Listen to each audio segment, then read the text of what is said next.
Hi everyone, good morning and welcome to week 5 of the vlog series here at Embodied Beings. My name is Alexa and this week I'm coming at you with a topic that's a bit lighter than the ones I've discussed in the past month, and this is healing through the heart. This is, well, like a lot of things in this vlog series, one of my favorite topics in yoga therapy. But when it comes to personal practice and working with this pathway of healing through the heart, this is something that I've most recently been working on. So I'm super excited to share with you some of the stuff that I've learned about it through my own experiences, but also through the coursework I've done and some of the studies I've come across in the past 6 months. So I want to emphasize, first of all, that this is not a video about like healing heart disease specifically or recovering from open heart surgery, these kinds of things. I'm talking about a very strong pathway of healing, and that's through working with the heart at the physiological level in order to balance all the bodily systems and enable the self-healing mechanisms in the body. And if this sounds a little bit too like hippie healing for you, then I encourage you to keep watching because there's actually a lot of concrete science behind this, and I'm going to be talking about some of that in this vlog. So, thanks for watching. First of all, I'll talk a little bit about what I mean when I say the heart. For the purposes of this video, I'm talking about the actual organ of the heart, and especially the electrical system of the heart that we can work with through yoga therapy. Of course, there's a lot of other levels here, a lot more depth that we could go into, working with the energetic body, the emotional body, working with Anahata chakra, which is the center of force that resonates with unconditional love. Even working with something that Ramana Maharishi calls the spiritual heart, working with the self-inquiry method of who am I. But these are all very different layers, different aspects of what in yoga we could call the heart. So in this video, I'm just going to stick with the physiological heart and how that can help us in healing ourselves or simply improving quality of life, even if you are super healthy already. If you want to know more about the other stuff, the chakra stuff, and some of my experiences with self-inquiry, then we can talk about that later. But for now, we're focusing on the physiological aspects of healing through the heart. So a little bit about my process with this. I grew up as a very like intellectual, sharp-minded, critical thinking type person. I was also very type A, so in school, always achieving, always very much in the mind.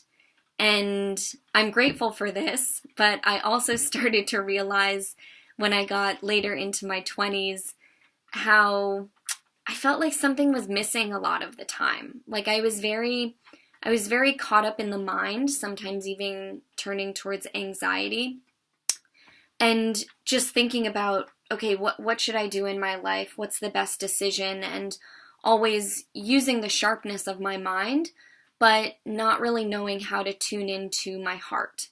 So when people say, like, follow your heart, or what does your heart say? I wouldn't really understand what they meant.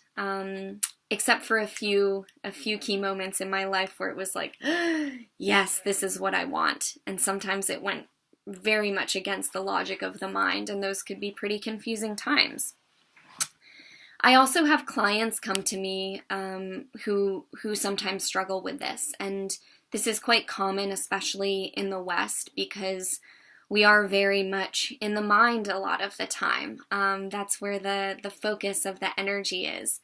And coming into the heart is quite useful, not only for decreasing stress, decreasing anxiety, but also developing this sense of like inner strength and inner courage, like really coming at something wholeheartedly in the space of the heart and following the heart. There's so much strength in that. However, to actually come into the heart, this might take some practice. It's another one of these skills that needs to be developed and sharpened. And this is okay. It's accessible to all of us, and this is why I love using yoga therapy for this, because they're like such ridiculously simple techniques in order to do this. And when they're practiced over time, it enables us to listen more to the language of the heart and like what the heart is saying. And I'll talk a little bit about that, more about that next in the How the Yoga Works, which is what this blog is about. So, like I said, I'm not talking just about heart issues. I'm talking about like using the awareness of the heart's effect on the body and mind to heal other aspects of health.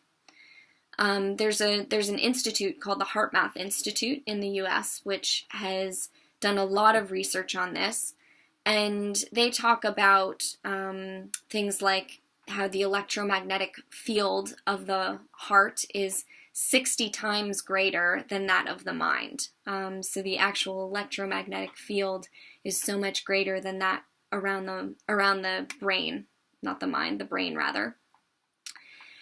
And the heart-brain, it actually has its own nervous system. So I talked to you in the digestion video a few weeks ago about how the digestive system, the gut has its own brain as well, the gut brain, but the heart has its own as well. So we have not only the brain and the gut brain, but also the heart brain. And in the heart, we have over 40,000 neurons that can independently sense and process information, make decisions, and even hold memory. And every day, the heart is sending more signals up to the brain than the brain is sending to the heart. So I'll pause and let that sink in. Like, that's really significant. The heart actually sends more signals up to the brain than the brain does to the heart.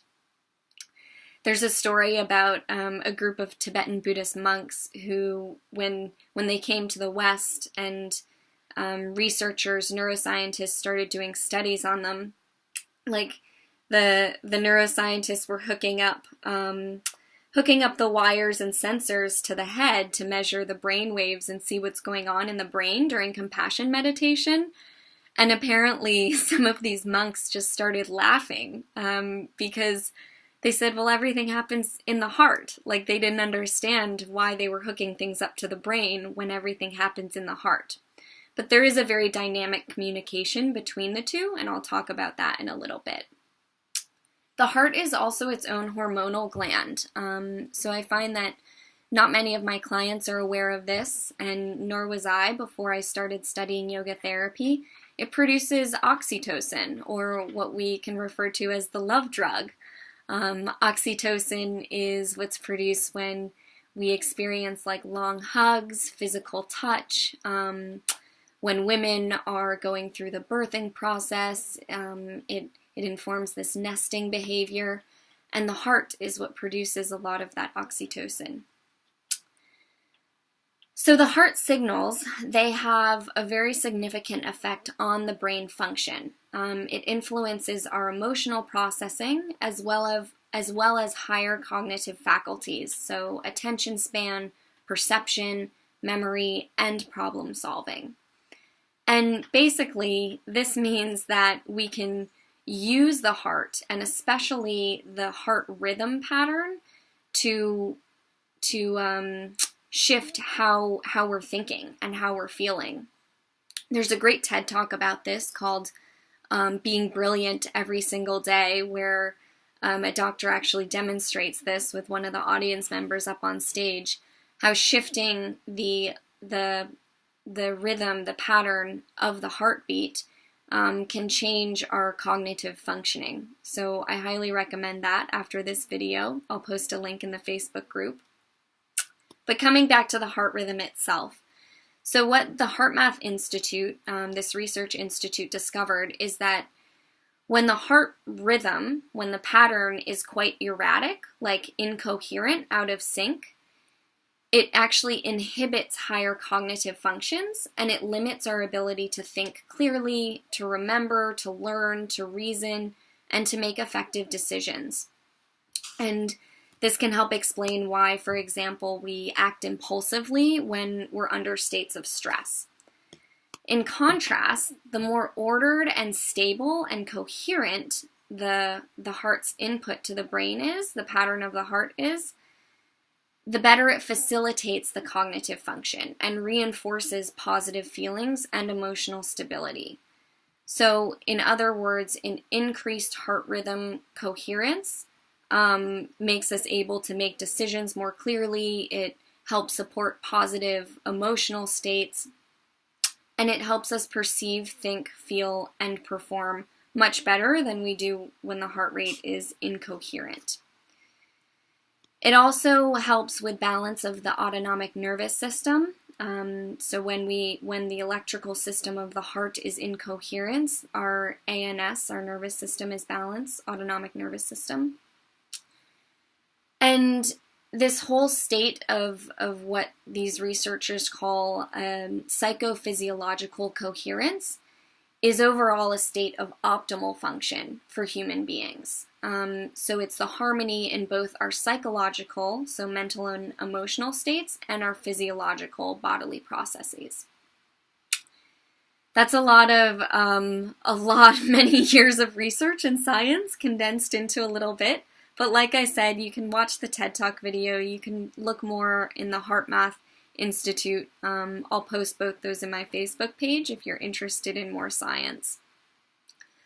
And I want to emphasize here also that a state of coherence, if that's not quite making sense to you, the way I explain it to clients is like if you have a piece of music, say beautiful classical music by Mozart or Bach, there's so much going on. There are so many instruments at play and so many different rhythms, and it sounds beautiful because the sounds, the music, it's in a state of coherence. So even though there's actually a lot of different input, the rhythm is in a state of coherence. Whereas in, say, like heavy metal music, there's also a lot of different instruments at play. There's a lot going on, but it's usually in a state of incoherence. And you can notice like how you feel in your body when you listen to classical versus listening to heavy metal, for example. One is in a state of coherence and one is not. And we can think of the electrical system of our heart in the same way. So incoherent would be that really like kind of agitating rhythm, and coherent would be more classical. And it's so, the differences in the heart rate variability are so minute, it's not usually something we can feel heartbeat to heartbeat, but it's something that can be measured in some of these systems and therefore researched. So I'll end this video with a couple of practices that you can take home to practice heart rate coherence. And again, this is important for not only decreasing stress, decreasing anxiety, and being able to like relax the body so that we can better listen to the intelligence of the heart, listen to and develop the intelligence of the heart. But it enables the self-healing mechanisms of the body. So when our heart rate is in a rhythm, in a state of coherence, everything can just kind of relax, and it also makes us more adaptable to change. And this is a really important point I want to drill home here. It doesn't just allow us to go into this like lazy state of relaxation. It's this more calm but fierce and like ready to act or react as necessary for survival. So heart rate coherence is also linked with higher adaptability to change. And as a human being, like we're always working on adapting to change. And the most adaptable human beings are the ones that have a longer lifespan and higher quality of life. A couple of things you can do at home, very, very simple techniques from yoga therapy.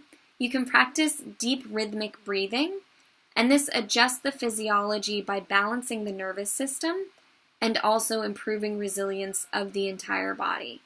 So when you breathe in for a 5 count, and then breathe out for a 5 count, you're working to balance the sympathetic and parasympathetic nervous system, and you'll see that even after 1 minute of doing this, you'll probably start to feel more calm. Another way, if you're more in tune with your emotions, if you're more emotional already, cultivating positive emotions through heart-centered meditation is another way to get the heart in a state of coherence. And again, this has been researched by different scientists who are really excited about this kind of thing. You can trick the nervous system, this is what a Tibetan monk told me once, by just cultivating an emotion. Like, you don't have to wait for something from the outside to make you feel happy or compassionate or good or joyful. You can generate the emotion inside of yourself. So if you simply sit in a comfortable posture or lay down, if sitting is really uncomfortable for you, and just start to focus the breathing on the heart very gently, and then bring in a memory, like a time when you felt really good inside. It doesn't have to be a whole long story of going on vacation with someone and you did this and then you slept there and then you went camping and hiking. Just one single moment.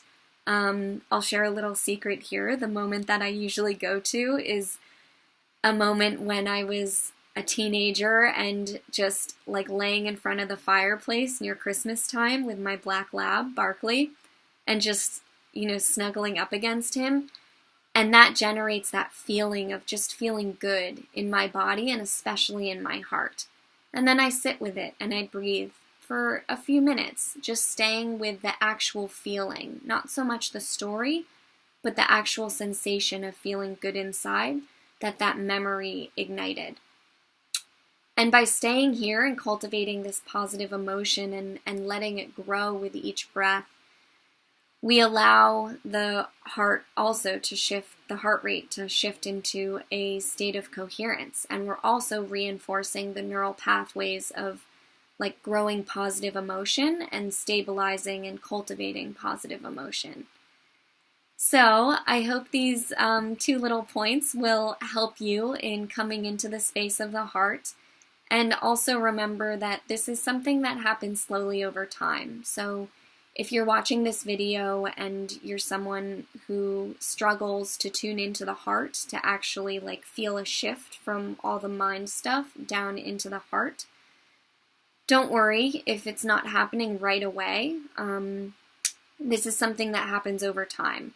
However, especially with the breathing technique of breathing in for a 5 count through the nose and breathing out for a 5 count through the nose, just doing this a couple of minutes, because of the way our bodies are made, even if the mind is really kind of erratic or you're not feeling so happy, because we're working at the level of the physiology, this will start to shift what's going on in the brain. And so you'll start to experience these shifts. And I encourage you to just tune in and see how that feels.